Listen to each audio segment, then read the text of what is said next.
What an honor to be here with everyone today to speak about parenting for compassion and connection in the digital age. Before we get started, I just would like to invite you to turn to your left and look to people, and turn to your right so you find a pair, so you're looking at each other, and just take a look at the person sitting next to you, and then turn the other way, or if you have to turn behind you, take a look at someone. That person you are next to probably was a child or an adolescent at one point. Each of us has this common history. I'm blessed actually to have my wonderful 25-year-old son Alex here today, and so I'm filled with all sorts of really deep feelings about this issue. And in the dozen minutes or so that I have, I want to just outline some take-home points. And they're things that will try to connect the importance of parenting with the challenges we have of this internet age. So the first take-home point I'd like to mention is that as a parent, one thing that we're commonly concerned about is the development of the mind of the child or the adolescent. And when I use the word mind here, I mean anything that involves your internal subjective experience of feelings, of thoughts, the way you pay attention, your sense of connection to yourself, and your sense of connection to other people. So when parents are interested in the development of the mind, then you can ask the question, well, if I'm going to parent in a way to develop compassion and connection for my child, what is this mind? So the first take-home point is that no one has a definition really of what the mind is in any of the fields that look at the mind. So what I'm going to offer you is a working definition in the field I work in, which is called Interpersonal Neurobiology, where we take all the branches of science together and blend them into one common foundation, everything from math and physics to chemistry and biology, psychology, sociology, linguistics and anthropology. We put them all together and we say, is there a common reality? And we draw from those various sciences this view where we say the mind is not just limited to your head. So it's not just brain activity, even though you'll hear that in what people say. But the mind emerges from not only throughout the body, so it's not limited to the skull, it's not even limited to the skin, it happens between us as well as within us. And the way we say that is the mind is both embodied and relational. And this first take-home point as a parent is to say that your relationship can shape the structure of your child's developing mind through patterns that we're going to talk about right now, which have to do with the second take-home point, that it's not just embodied and relational, it has to do with something that's very accessible and that links parenting to the digital age, and that is energy and information flow. So if you see the way a parent interacts with a child, the way a parent interacts with an adolescent, the way a parent even interacts with herself or himself, it's all about energy flow, which can take various forms.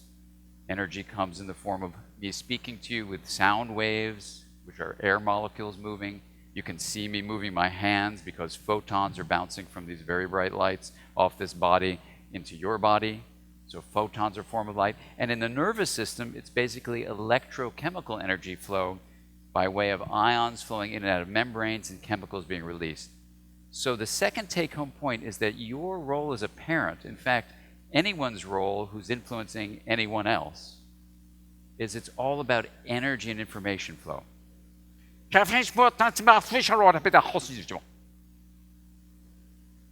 that was energy, but it didn't have information in it. And so we use the word energy and information, so unless you spoke gibberish, that flow of energy didn't have symbolic value. So some forms of energy have symbolic value, we call that information, and some forms don't.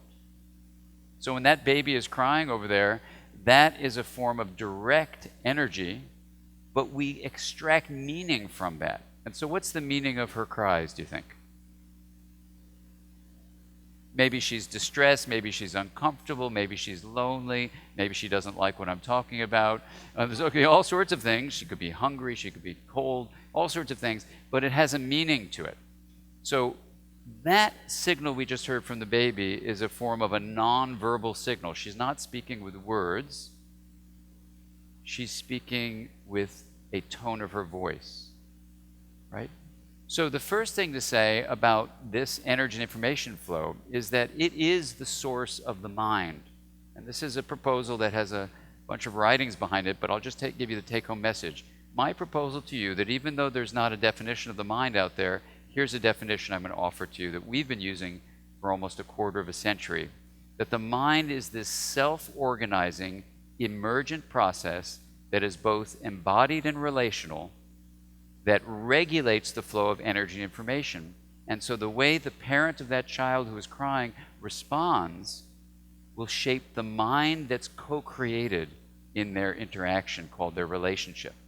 So the mind exists as much in a relationship, which is about communication, as it does within the body, and especially the head part of the body, the brain. All of it is the same essence, energy and information flow.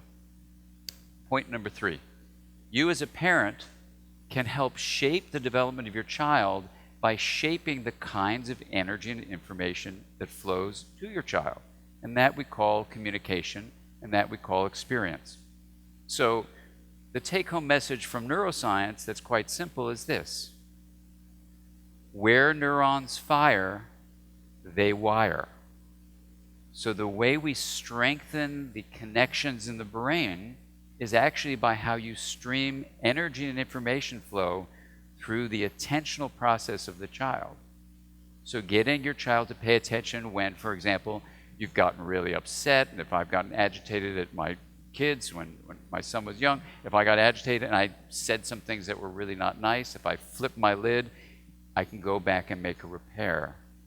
And that experience will allow the whole system of our relationship be such that we realize we don't always act the way we would like to. We aren't always mindful. We're not always present. Sometimes we're very reactive and judgmental.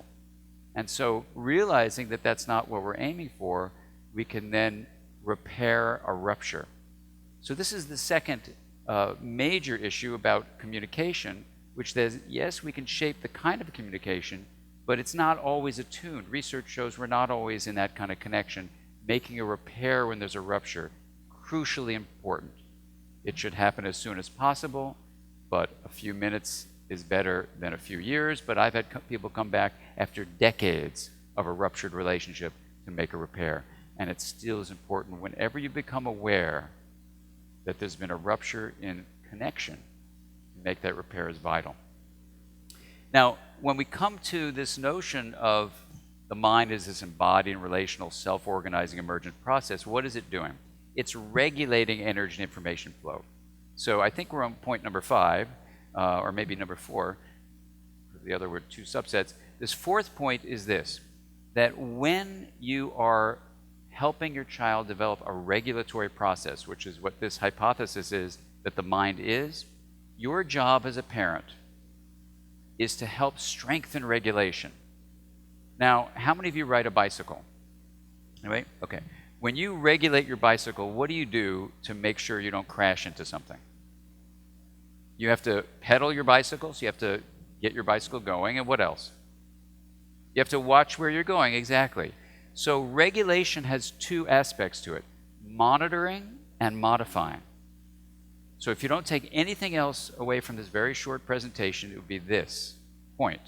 Your job as a parent is to provide the kinds of experiences that allow your child to develop the ability to monitor with more stability so that what is perceived has more depth, detail, and focus.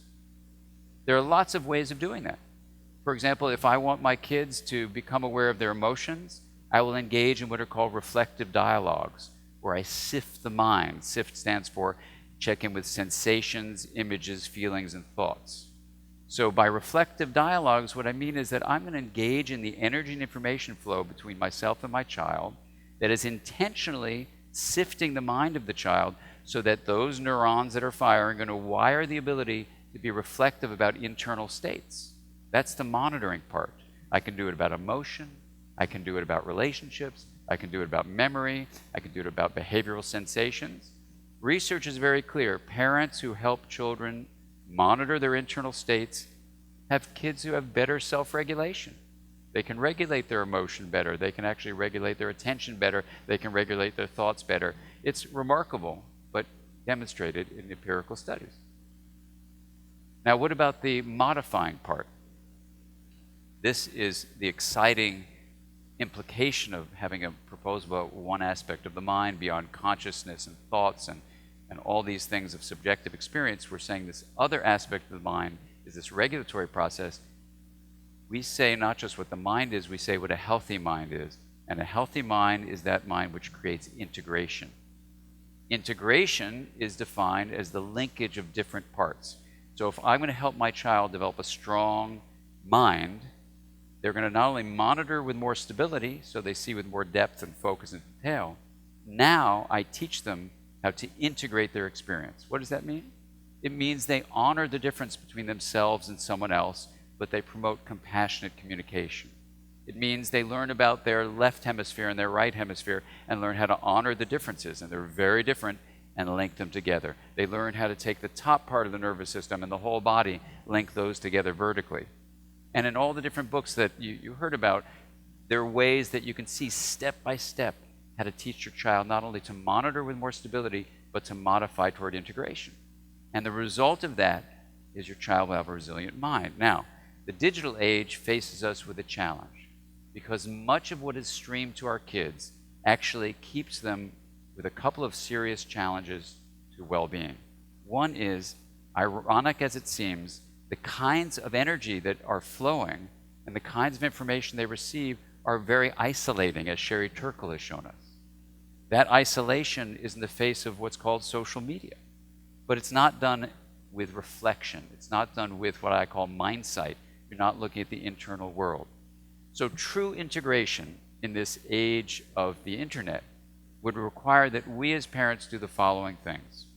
We remind our children that the non-verbal world of eye contact, facial expressions, tone of voice, posture, gestures, timing, and intensity are lost even when you text. They're lost. And yet the parts of our whole being, including our brain, that require this mind-sight ability to know the mind of oneself and others and promote integration, that's what mind-sight is, require the nonverbal world. So the way I'll need to stop this talk and come to a conclusion is this: bring integration into your child's life by encouraging them, especially when they're young, and reminding them that in their adolescence that this way that we connect with others allows us to realize we are not just a separate self. We are an interconnected being, because the mind is both within us and between us. And when we have our kids grow with that feeling, they realize that we're all in this world together and can find deep purpose, meaning, and connection in their lives. Thank you very much for your attention.